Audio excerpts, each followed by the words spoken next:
Hello everyone, my name is John with Nemont, here to give you instructions on how to replace the 12-volt battery for your CyberPower unit. This is the CSN30C12V-E model. A couple tools you'll need for this battery replacement are some pliers, standard Phillips screwdriver, and a 12-volt replacement battery. All right, so step one, we're going to need to remove the UPS cover. That's going to require just a screwdriver and undoing the screw here, like so.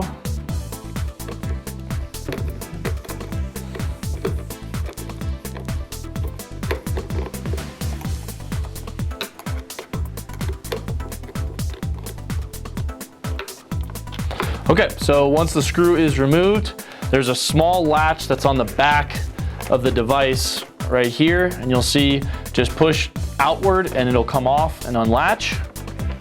For the door hinge, once the door swings open, you'll notice a couple things. One, on the top right portion, you'll see AC, output, and battery. If your battery needs replaced, you'll notice that the LED indicator right here will be red, letting you know that you need to change your battery. So step one that you're going to want to do is to remove the AC power, which will look like this cable that's plugged in here on the left. On the right side is another power option, which is the DC power that's going to power your ONT device that helps feed fiber internet into your home. Leave that one plugged in. You don't have to remove that one. Just go ahead and remove the AC power from the device, and it should just come out like any other power cord you have at home.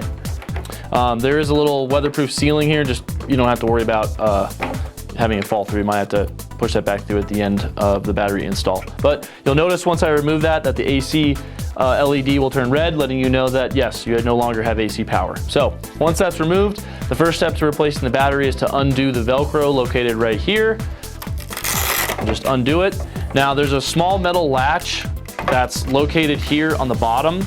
So you'll need to pull that metal latch forward to get it off of the teeth that are seated right here on the device. So once that's free, you can move that out of the way.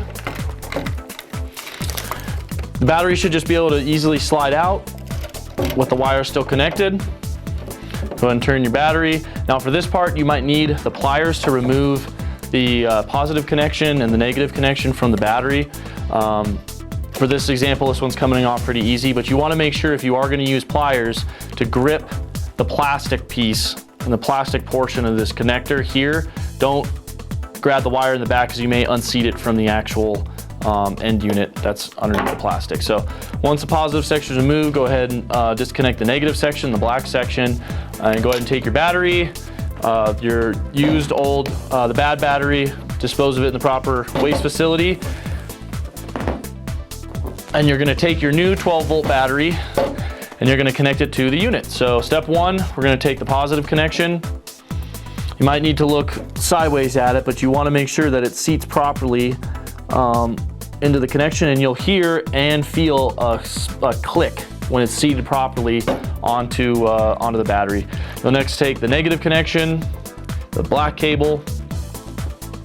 You'll connect that as well, and you'll also hear and feel a slight click, knowing that it's seated properly. So we're going to take the battery, put it back into the housing unit. You're going to want to make sure that the Velcro strap in the back is lifted up so the battery can get in properly. You'll just lift the battery, slide it horizontally. You got to make sure that you're not pinching any of the actual power cables while it's going in there. You might have to fidget it a little bit. Once the battery is properly seated, make sure that the power cables are above the Velcro. So you want this down flush against the battery. And you might need to push some of the cables above and on top of the battery so they don't get caught up when you're closing the door. Next step is we want to secure the battery. So undo the Velcro.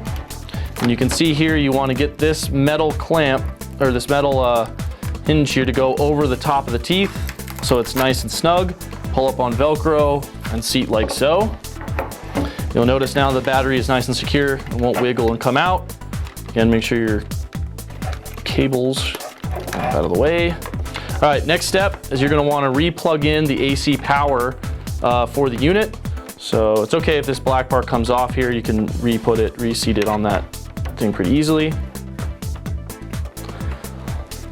All right, so once that's plugged in, also slide in here on this portion. You'll notice a couple of new LEDs. One, if your LED was red before underneath the battery section, that will now be blank. It won't show anything there, it's just clear. You'll see that there's green for your AC power, and then for the other output section for DC is going to be green as well, indicating that you have DC power availability for your ONT. Once everything is green for these two lights, we're going to close the actual door for your power supply unit. On the side, you'll see that there's a small little latch here that needs to go over the top. You'll hear a click. Once it's seated properly and secure, just go ahead and make sure that everything is, do a quick check to make sure everything is sealed properly down here and there's no gaps. Then you're going to take the screw that you had before, and on the top hole, you're going to re-screw in to secure the door of your power unit. Make sure you don't screw it too tight so that you can get access to it if you need to do another battery replacement in the future.